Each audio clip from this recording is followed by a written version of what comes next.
জয় দুর্গা শ্রী মাধব। আজকে রবিবার 31 আগস্ট, রাধাষ্টমীর দিন।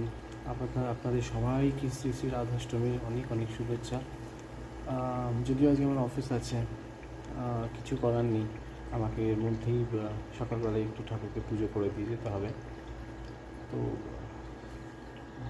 শ্রীমতী রাধারানী এবং শ্রীজির একটি পছন্দের আর কি ভোগ হচ্ছে মালপোয়া।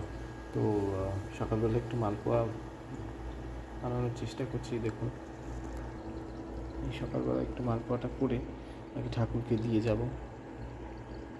তাড়াতাড়ি করে ব্যাটারটা গুলে রেখে দিয়েছি সকালবেলায় করে, স্নান করে। এই আমার তো সব কিছু ইন্ডাকশানে করা, তো সেই আর কি সকাল সকাল আর কি যেটুকু করে একটু ঠাকুরকে সেবা দিয়ে যায়। যতই কিনা প্রসাদ হোক, যাই হোক, তবে কি জানেন তো, নিজের হাতে করে দেওয়া একটু ভোগ কী আনন্দ, সে আর বলার। অবশ্যই আপনারাও হাতে করে দিন ভগবানকে, খুব ভালো হবে। জয় দুর্গা শ্রী মাধব।